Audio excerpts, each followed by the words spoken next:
Let's see a show of hands if you've ever been to a zoo or a circus. All of us. And I credit my early zoo and circus experiences with sparking a lifelong love for animals. And it's a love that I treasure deeply, and it makes up a lot of who I am today. When the circus came to town, New York City, the elephants traveled by train, and they could only disembark in the outer borough of Queens. They would parade through the Queens Midtown Tunnel, under the East River, into Manhattan, and on to Madison Square Garden. And the streets were lined with people, clapping and cheering them on. This had to be the most amazing thing you could possibly ever see in your life. And all these years later, I asked myself, what happened to me from that child who loved the circus, absolutely loved the zoo, to the adult who now protests in front of zoos, protests at circuses, and is dedicating my life to educating and opening hearts and minds to the fact that elephants do not belong in captivity or in any captive situations. And I traveled to Africa 5 times. I visited national parks in 10 countries. And it's difficult to find words to express the beauty and the majesty and the dignity and the humbleness and how deeply moving it is when you get a glimpse into the lives of wild elephants. Elephants are among the most intelligent, emotional, and socially bonded animals on Earth. Elephant society is a matriarchal society. And female elephants stay together for life. That includes grandmothers, mothers, daughters, sisters, and calves. So what I saw in Africa just changed my entire perspective on my whole worldview, basically.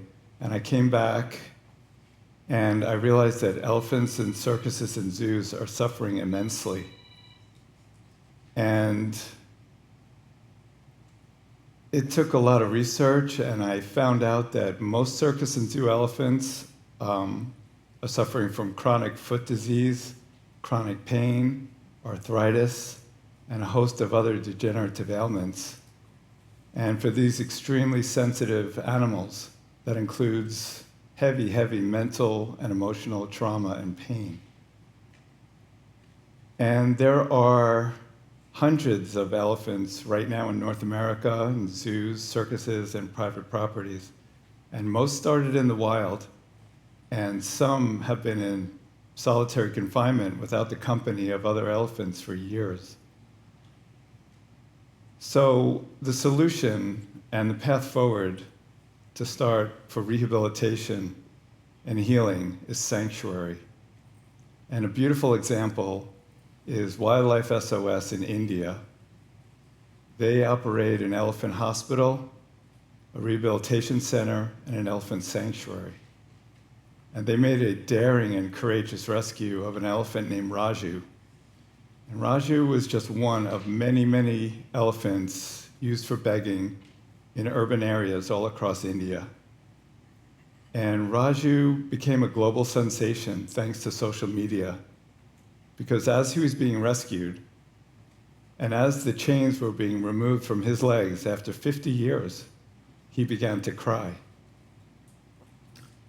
And Raju started in the wild. He was taken from his mother at 2 years old. He was traded and sold through various owners, beaten with bullhooks. He suffered from malnutrition, hunger, and he had open wounds and abscesses. And Raju's now in his 60s, and he's thriving, and he's healing, and he's in the company with other elephants. And all of this is under the guidance and medical care and dedication and love from Wildlife SOS India. I visited the Sheldrick Wildlife Trust outside of Nairobi, Kenya. This is home to the most successful wild elephant orphan rescue rehabilitation program in the world. The ivory poaching crisis is still happening. Many of these young elephants have seen their mothers shot and killed right in front of them. And without people coming to their rescue, they would not survive. And their eventual release back into the wild, and the love and dedication and care that makes this possible is absolutely astounding and extraordinary. And these young elephants are being absorbed by former orphans who are now old enough to lead their own families.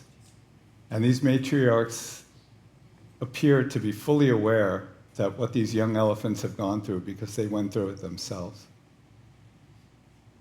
As for the elephants suffering in captivity, it's important to note that over 40 zoos in North and South America have closed their elephant exhibits, stating that they simply cannot provide for the complex physical and social needs of elephants.